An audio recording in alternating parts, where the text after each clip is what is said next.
Yvonne. We are.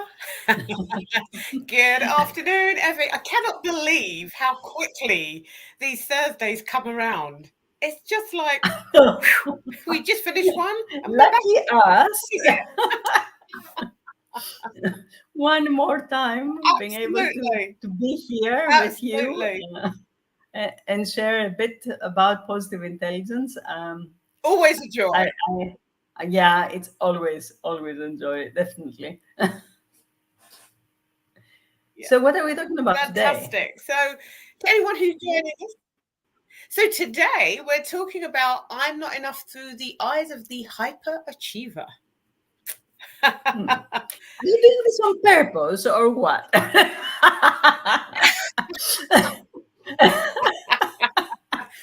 Well, no, actually, so it's really interesting. I'm not picking on you, Ellie. I'm really not. I promise you. Okay. And I say that because hyperachiever came up for me too. So this is a good one because we can both kind of. It's not my little judge saying, "Oh, come on."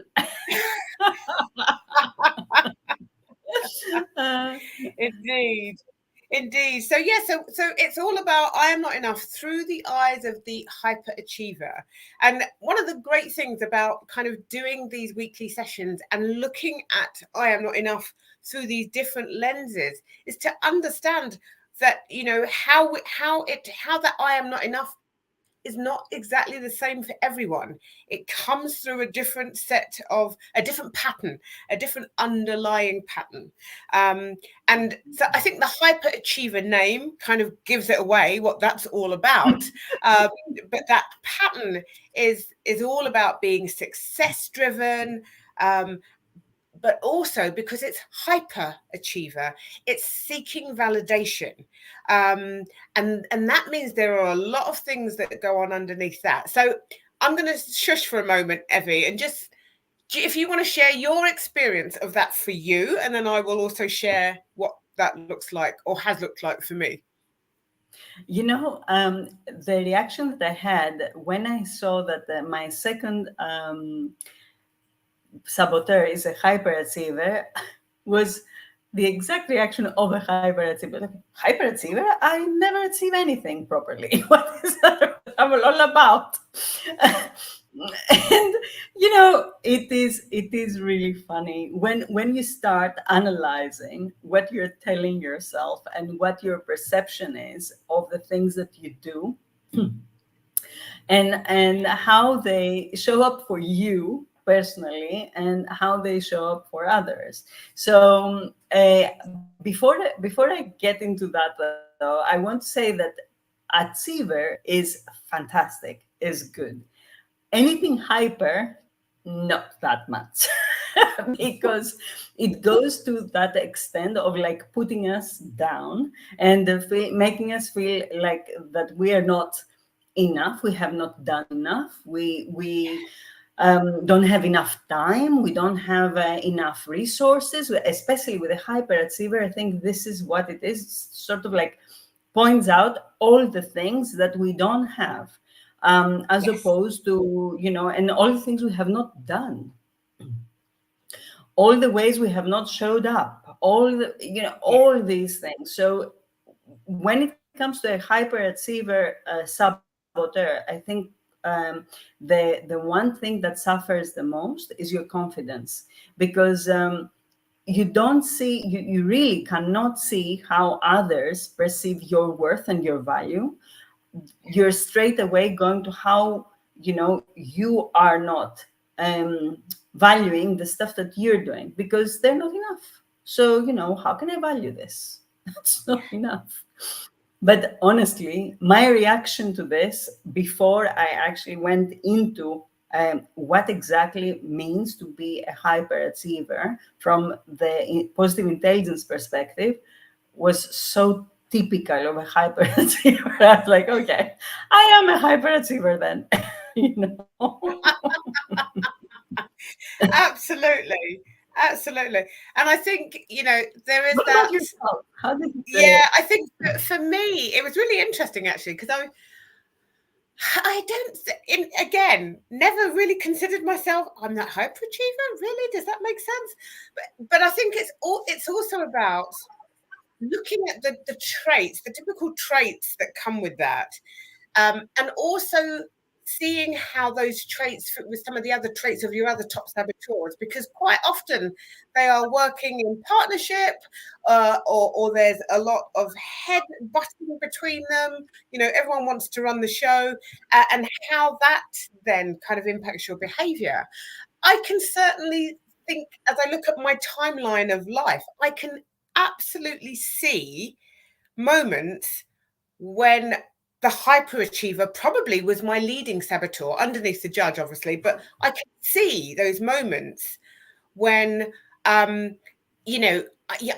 want to be the best. I want to do the best. I must be the best. And that constant benchmarking against everything else that I was seeing, I can absolutely see how that played out for me. I love to say here and now that is not how my hyperachiever shows up now. But I think that's simply because that behavior, that pattern has been dialed down. It has been dialed down. That doesn't mean to say that I have lost what are the strengths and the powers of the achiever, because as you said, they're really powerful. When the strengths, that the underlying strengths are, being driven, being pragmatic, being goal orientated, self-directed. These are all wonderful qualities and things that, yes, if we have them and they're natural for us, we want to work from them. The whole point is, when it becomes hyper, then it's just abused, and we narrow all of our focus on achievement, and everything we do is about, was it worth it? Did I do enough? Have I done enough? What should I have done better? And actually, even as you hear that language, you begin to see how that can really be demeaning, and how that can really make you feel quite small and insignificant, if that is what is driving your show on a daily basis, because it's never enough. That's the whole point with the hyperachiever. Yeah, you may have done a brilliant piece of work, you may have done something magnificent, but the hyperachiever will tell you different, and then your judge will come in and have a whole other conversation to add to that. So it's so important to be aware of these patterns that are running the show, and actually even more important then to address them. Definitely. And the other thing that this thing does is that it takes away from the joy of the journey as well, because when you're so focused in the achievement, then there is absolutely nothing between now and then. You're so focused on that there is like anything that happens in between is lost in the worry, or in Yes.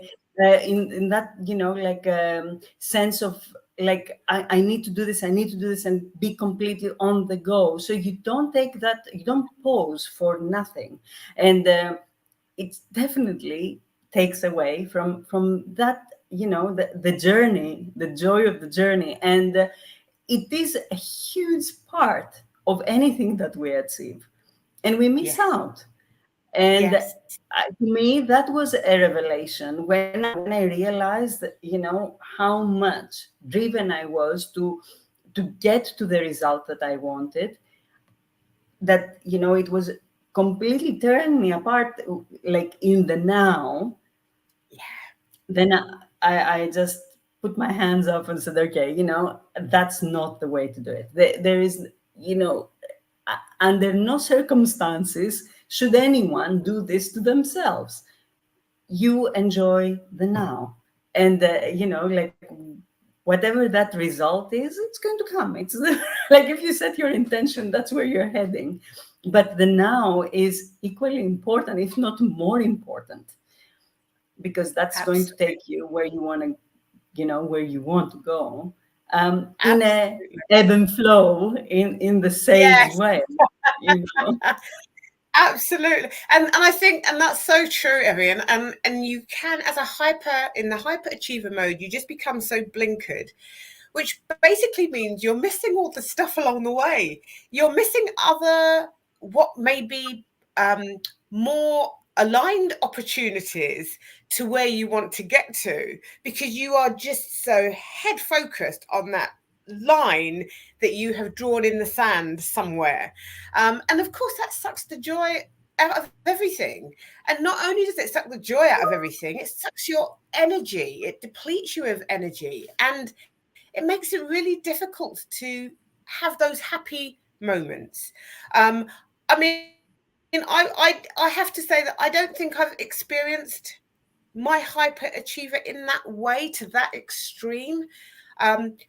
However, even as I look at the moments when the hyperachiever has shown up in my life, I can still see why I then felt a little bit more edgy.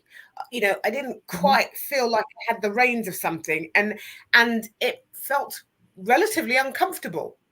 You know, and joy was not the top of the list. It was just, I need to get to that thing over there, and I need to get there, and I need to do it well. You know, all of that stuff that comes up. But you know, I like the fact that yours did not show up the same way as mine, because I think this is it really. People within positive intelligence, we have shared this information with each other, and we can see how the different saboteurs show up differently in our lives, and they have different reactions. And I think it really depends on our circumstances, on our age, our expectations, anything, and also which other saboteurs show up really strong within, like the reins at that particular moment in time. So it is not like if somebody has the hyperachiever high on their list and it doesn't show up the way that we're describing it here, it's absolutely fine, because it does show up in a way that makes sense to you. Yes. And that's the important bit. And not only the hyperachiever, we're talking about the whole range, how they show up. Because I remember reading certain characteristics, and I was like, nah, that's definitely not me. But I'm sure probably they were you, for example, or somebody else within the characteristics.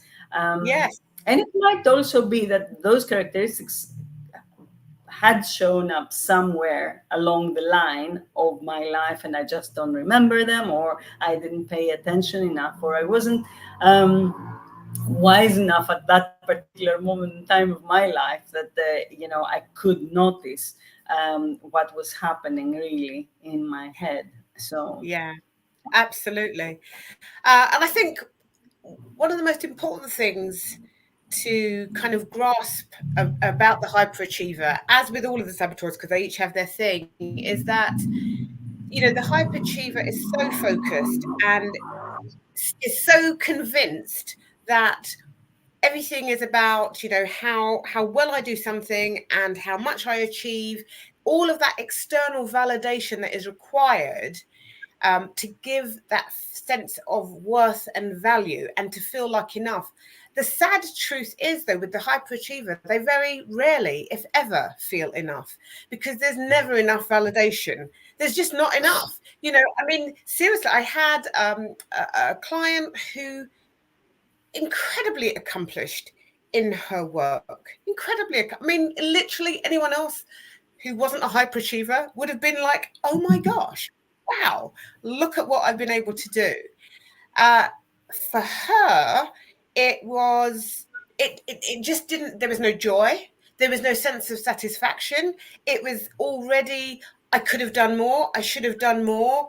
There should have been, you know, a better response. There was just that constant sense of not being enough, no matter what is achieved. And you know, and even as again, as we kind of listen to that out loud, it's like, what impact do we think that thinking is likely to have on our health, on our relationships, on our performance? You know, because not only our performance, but if we are then leaders and we have teams, that pressure and expectation that we are potentially putting on others under that mode of operation of being a hyperachiever. It's like, why aren't you doing more? Why aren't you, that, I mean, and that is just, yeah, I mean, it sounds brutal. Even as I'm saying it, I'm thinking that's just a brutal way to treat. That's the thing, because when you are a hyperachiever, you don't see it as brutal. You are like, that is common sense. Why don't you do, as much as I do, or even more? I don't even do as much as I should be doing, and so on and so on. But what you said, I loved about the validation. Like, we do seek validation externally so much. However, within that hyperachiever saboteur, like that, when we are under that saboteur's grasp, basically, no Yes. matter what validation we get from the outside, is not enough, because what we say to ourselves, like, yeah, what do they know? I really have not done anything. Anyone can do that. And the dialogue goes on and on and on. So even though we are, we do like the validation from the outside, we never believe that it is sincere, that it is real, that the people that say that we are so good at something, well, they don't know any better, or we have fooled them. And again, you get to that stage of like the imposter syndrome. That's how that has developed, I believe, because you feel that, oh, everybody's looking around and saying, oh, how wonderful you are doing, and you are giving value and all these things, but we don't believe it. We find every evidence under the sun that we are not enough. We are not good enough. We haven't performed good enough. So how can these people say that we add value? And it's such a torture. It's unbelievable. Yeah, and interesting, as you were saying that, I did suddenly think that there's I guess there's two parts of that, because then you could be accepting all of this external validation, but it's almost like the more you get, the more you need to get, because it's almost like feeding a pattern. Oh my gosh, I now need to do more to get some more. I now need to get, and so now where are you going? Now you're heading for exhaustion and burnout, because you're now going to go to the ends of the world so that you can get more of this external validation in order to feel a value. So it's either that, as you said, that kind of like non-belief, and who are these people and what do they know that they're telling me that when I know I haven't done enough, or I need more. Either way, it's not going to take you to a great place. Either way, you're not going to be feeling great about yourself. And I think for me, that is almost like the saddest part, because every human being has value. You don't have to achieve something to have value. You are enough. You are enough from day one. The fact is that these patterns, these strategies that we develop to protect ourselves at very specific times in our life just become a layer on us, and unaddressed. They, I want to say they do become part of who we are, but it's not who we are. It's a pattern that we are operating from. And so the minute we understand that, we can say, okay, how do I change this pattern? Because actually I'm exhausted with trying to be enough. I'm exhausted with, having to seek validation for every single thing that I do in order to feel that I have any worth whatsoever. I am just tired with it. And I think some of that comes from, some of that change comes from being able to slow down a bit and actually to start celebrating for yourself the little wins. So nothing major has to happen every time in order for you to be to feel value. If you want to have that sense of value, start seeing the things that you do, the little things that you do. When you've done something and somebody says thank you, see that as a wonderful thing. Yes, express gratitude and let those things feed that sense of joy and that sense of worth and that sense of value. And just get those blinkers off, because it's the blinkers of must get to that I think that I think is soul destroying. Definitely. And that's the thing. It's like we don't take enough steps towards like thanking even ourselves for doing the things that we do every single day, for being like showing up the way we do for ourselves every single day and for others, and also acknowledging how others are seeing us. And as you said, if somebody says thank you, understand why they say thank you. So it must be something that you have done that have helped them some way. So it's the little things that bring the big changes. And the simple things as well, because we have said before, it's like, if you get into like complicated rituals and I don't know what, it's very hard to follow. And at the end of the day, you're going to be like back in your own habits and beating yourself up till forever. But to me, if you're listening this and you can see yourself in these patterns, the first thing to do now is say, wow, I got a bit of awareness. Wonderful. That is the first step. So let's celebrate that. Because if you start somewhere, celebrate it. That's the whole point. It's like, what is Suzanne said? It's like the saboteurs are getting very imbalanced with us celebrating, especially when we celebrate the small things, because the first reaction is like, oh, what are you celebrating now? You have nothing to celebrate. Exactly. No, you do, and celebrate. And celebrate any way that feels natural to you. And I know for myself, I mean, the first time that I did that, I was like, okay, nice. But now I'm jumping because I think, okay, I've managed that. Okay, I haven't managed the B from the A and B that I want to manage. I managed the A. Let's celebrate that one, and the B is coming. Yes. Okay, So that's so important. I think, I mean, for me, celebrating is such a key thing, and I know both you and I in our coaching, that's a huge thing. To be able to see that every step that you take towards anything, is to be acknowledged. Now, that doesn't mean to say that you have to do a lap of honor and jump up and down every single time that is done, but like Evie said, it's how do I want to celebrate that? And maybe it's just, wow, that feels really good. I'm really happy. I feel good that I've done that. It doesn't matter how you do it. It's taking the time to acknowledge it, because every time you do that kind of acknowledgement and that celebration, you're kind of feeding your sage. You're feeding that part of yourself that wants you to understand how great you are, just how great you are, just as you, without all the other stuff, list of to-dos that need to occur.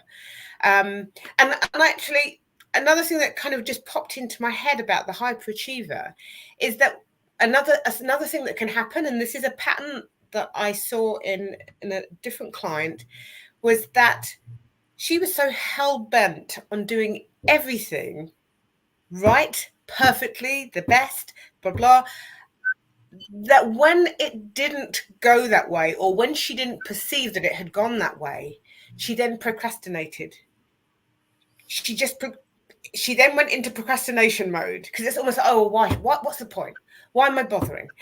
And so it's so you have to be just so aware of how these behaviors, how these patterns play out. And then, as we have already mentioned, that interlinking between the other saboteurs and how they start to kind of intermingle and have and almost create like another pattern. Right? So, you know, we'll talk about some of my others another time when we get to them. But I have already seen how when this one links arms with this one, this other pattern begins to show up. So even aware with that. So for me, the procrastination can come from the hyperachiever pushing and not feeling that they're getting where they want. And then perhaps the judge coming in and just saying, what are you doing? What are you doing? It's not enough. So then you just procrastinate. It's like you just avoid doing those things that need to be done because, well, you can't do them to the best of your ability. So it's just not worth it. Absolutely. And you know, and that is a huge lie of the hyperachiever, is that what's the point? There is a big point, because you know you don't need to do everything in one go. But like the only time that you're losing out is when you're giving up. It's not when you're not doing things perfectly, and that's the whole thing. And you know, like talking about celebrating earlier, I was thinking we are so good at celebrating others' achievements. Yes. We're good at especially, you know, as women, we are nurturing by nature and stuff. So you know, like to champion other women, we're really good at that. And it is a shame that we don't practice enough of that for ourselves. So it's not really something new for us, but we are good at doing it for others rather than doing it for ourselves. So you know, Yeah. a little small step that you can Yeah. actually fight back all this hyperachiever needs in some Yeah, ways. 100%. And that resonates so deeply with me and with my work because it's self-care. So it's always, you know, whatever you're going to put out there, put into you first. If you want to care about others, Absolutely. care for you first. Because if you get that sense of care and you're looking after yourself and you're loving yourself, self-love first, then go spill it into others, right? Fill your cup to overflowing, then go pour into others. And you know, with achievement, again, nothing wrong with wanting to achieve. Of course, we all want to achieve, and achievement is great. Hyperachievement, however, is just a whole different ball game. It's a very different way of operating, and sadly, it doesn't bring any joy. It doesn't bring joy, and if it does, it's fleeting. It's fleeting in that moment of having achieved something very specific, and then it's gone again, because now what? Now what? It's that sense of emptiness again.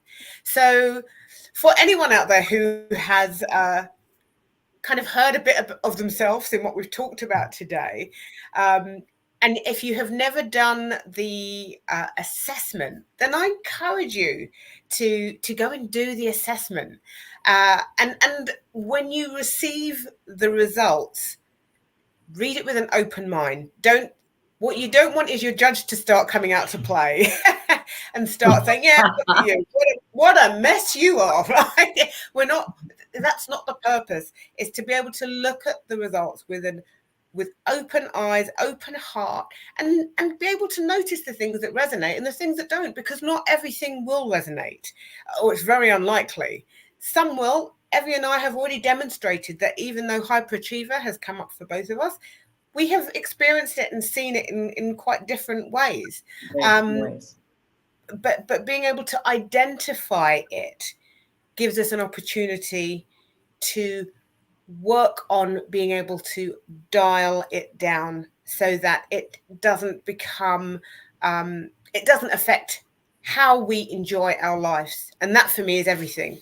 And I think that for me is like the note that I will leave on, is that, you know, I feel happy knowing that the hyperachiever is kind of up there on my list, even though it has kind of fallen down on my list, having redone the assessment. It's still up there. But my awareness of it means that I can keep it in check. And I kind of know the language that it uses. So when I'm aware of the language, I can do something to dial it down. And that's where our PQ reps, our mental fitness, comes into play. Absolutely. I completely echo your sentiment, because I believe achieving is a very important thing, and it gives you that sense of giving value, of being valued, of being enough, in many ways. And it is great that we understand the language of the hyperachiever, so we can harness the achiever from that, and let the hyper behind, and move forward with our work, and share what we know, and help so many other women do the same thing, and be able to celebrate themselves and understand their worth. So yeah, definitely. Positive intelligence has done big things for me in that respect. Definitely. Me too. So and again, if you're catching this at the tail end, if you're an achiever, fantastic, brilliant, wonderful, keep on achieving. If you're a hyperachiever, or you think you may be on the cusp of, or you just want to know what that means, if you are an achiever, you're thinking, what does it really mean? Go do the assessment. We'll put the link in again beneath the video so that you can go and do the assessment. It's such a brilliant resource. It's very revealing. I have yet to meet somebody who has done it who hasn't been able to point out some very clear things under the saboteurs that have come up for them. And I think last I heard, over 1 million people have actually done the assessment. So people are taking part, people are looking to understand. And the more aware we become, the more we can do to kind of peel those patterns away and really be our full, brilliant selves, because we are all there. The brilliance is there. The brilliance Absolutely. is there. Wonderful. Excellent. Evie. Thank you. As always, Yvonne. It's been a pleasure. I love our lives together on a Thursday. Thank you to those who reached out. I did have a couple of messages from people saying, oh, can you just send me a reminder? I want to make sure that I'm there. So hopefully I did send those reminders out and you got them.